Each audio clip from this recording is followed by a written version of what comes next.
I'll begin feeling bad for Blake Lively because she appeared at her Simple Favor 2 premiere, and people are noting that she seems increasingly uncomfortable and anxious, and maybe it really is just a lot for her to deal with. When Anna Kendrick was asked about Blake Lively on the red carpet, she was a bit pithy. Be working with Blake again. Oh, we're talking about you. Just, oh, you know. So Marcos, who's another TikToker who essentially got his video banned because he had received a tip that the Reynolds family was lobbying Jenny Slate to join as a plaintiff. And Jenny Slate was pushing back on that, and he had heard from somebody in the orbit that was true. Blake Lively, the actress who once charmed audiences with her role in It Ends With Us, now finds herself entangled in a courtroom saga that could rival any on-screen plot. In a move that has left many clutching their pearls, Lively has petitioned the court to dismiss Justin Baldoni's hefty $400 million defamation lawsuit against her. Oh my, Justin Baldoni's lawyers have now leaked the official footage of her alleged sexual harassment, and I now need this to go to trial. So the story goes, essentially, he says she didn't even read the book before signing on to the project. Then she read the book and kind of became consumed with it and wanted to basically introduce her own lines and wanted to become a part of the project and rework the script. So she submitted to him her ideas for how to rework the script, and apparently he gave her feedback, essentially saying, like, you know, I really love how passionate you are about this project. Maybe we'll take some of these ideas, but like obviously we're not going to take all of these ideas because it's our project.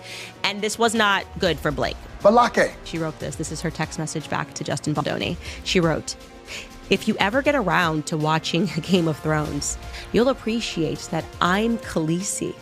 And like her, I happen to have a few dragons. For better or worse, but usually for better. Because my dragons also protect those that I fight for. So really, we all benefit from those gorgeous monsters of mine."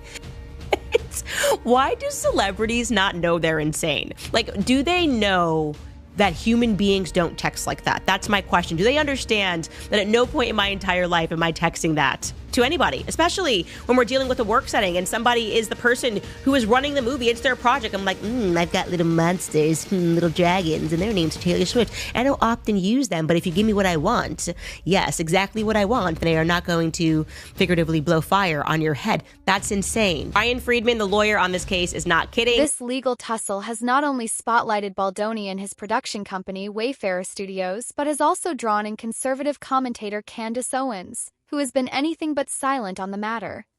With allegations of misconduct, countersuits, and public spats, this real-life drama offers a feast of intrigue, scandal, and a touch of the absurd.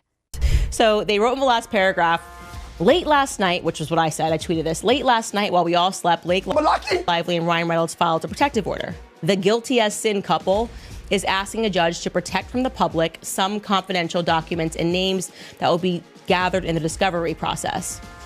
And then after they put my tweet, they write, predictably, the media outlets picked up the same narrative. Okay, yeah, but that's what you did. Like, what am I guilty of here?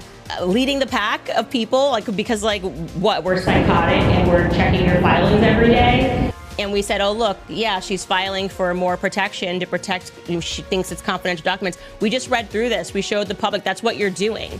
So I don't understand why I got name checked here. And then just to say, predictably, the media outlets picked up the same narrative. They're like, they got me out here looking like Regina George when she cuts her shirt. And then everybody just starts cutting their shirts. It's like, no, I'm just telling the truth. The saga began in December 2024 when Lively filed a complaint with the California Civil Rights Department, accusing Baldoni of misconduct during the production of It Ends With Us. The New York Times reported that Baldoni allegedly hired a PR crisis management team to bury Lively after she confronted him about the alleged misconduct. Documents obtained by Lively via subpoena purportedly showed a coordinated effort to discredit her across both traditional and social media. Narrator, she did not listen. She did not take my advice at all. I said that having read through Blake Lively's complaints, that it was evident to me that she was likely under the influence when she filed her complaint. Not under the influence of drugs, not under the influence of alcohol, but of the influence of proximity to Taylor Swift.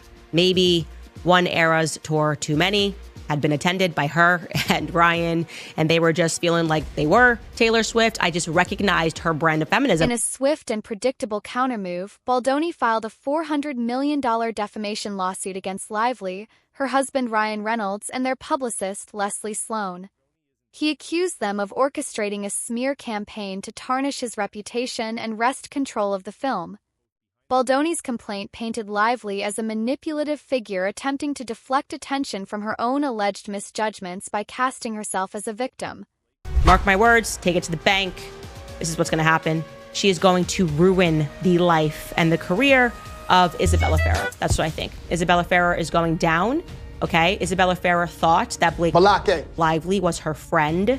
She thought that Blake Lively was doing stuff because she wanted to be her big sister. She was styling her, took her to the Deadpool premiere. We talked about this strategy of just routine love bombing that her and Ryan Reynolds engage in.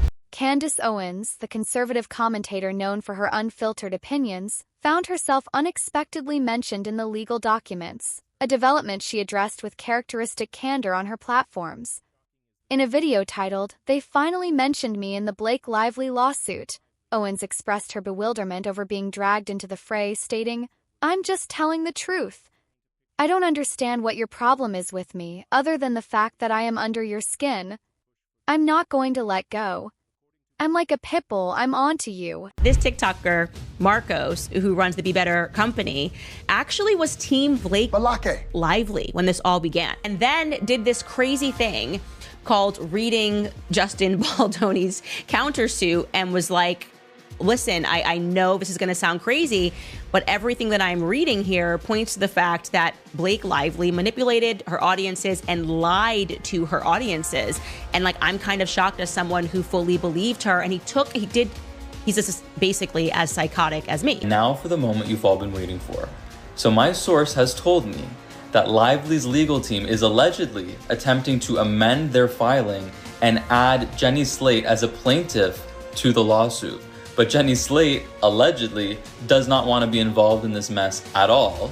And if she rejects their offer to be made an actual plaintiff in the case, which seems likely, they're likely going to subpoena her anyway and just include her testimony or her as evidence because she allegedly has had some very bad experiences with Justin Baldoni in regard to harassment or being made to feel uncomfortable on set. I think at this point, Lively's team very strongly believes that if they're able to add more women officially to the lawsuit, that the claims will look more legitimate. But at this point, I don't think Jenny Slate or anyone else on the cast really wants to jump aboard. Owens' involvement stems from her commentary on the Lively-Baldoni dispute, where she sided with Baldoni, criticizing Lively's allegations as part of a broader issue of false accusations in the post-ish #MeToo era. Her outspoken stance and substantial following amplified the public discourse surrounding the case, much to Lively's chagrin. Lively's legal team cited Owens' commentary as part of the alleged smear campaign against her, a move that Owens dismissed as an attempt to silence dissenting voices. It was like, what did she do with Isabella Ferrer? How did she love bomb her to the point that she's now using her? And Isabella Ferrer, let me tell you, you better lawyer up. Hi, I'm Saul Goodman. Did you know that you have rights? Quickly, because you got, okay? She didn't love you like a little sister. She was going after a movie. And then I found this clip circulating on the internet of Isabella Ferrer at the London premiere of It Ends With Us being asked about her relationship with Blake Lively. Take a listen. What was it like working with Blake? Has she given you any kind of advice? I love her. She's the best. She's given me so much advice. She has been so generous to me. She has given me clothes. She's fed me. She's let me sleep over. I mean, she's just been like a big sister that I never had. I'm an only child, so I'm like, this is so nice. Love bomb. Isabella Ferrer is 23, 24 years old. She might be 24 now, was 23 at the time of filming. And she's looking at this and she's going, this is so cool. Like, she's inviting me over for sleepovers. Why is Blake Lively inviting Isabella Ferrer over for sleepovers? You're dealing with grade A psychopaths. That's what you did. Okay? It was about Justin Baldoni, and she knew, Ryan Reynolds and her were like, we need to have someone else on set saying something happened. They're trying to now use her to try to justify their lawsuit. And I believe that this has been a wicked plan that she hatched long ago. And Isabella Ferrer is actually a victim of just a nefarious, nasty woman named Blake Lively. Those are my thoughts. The legal battle took another twist when Lively's attorneys filed a motion to dismiss Baldoni's lawsuit, labeling it a vengeful and meritless attempt to misuse the legal system. They argued that the lawsuit was a retaliatory tactic designed to intimidate and silence Lively following her misconduct allegations. Citing California's Civil Code Section 47.1, enacted in 2023 to protect individuals from retaliatory defamation lawsuits after reporting misconduct, Lively's team asserted that her statements were legally protected and that Baldoni's lawsuit was an abuse of the judicial process.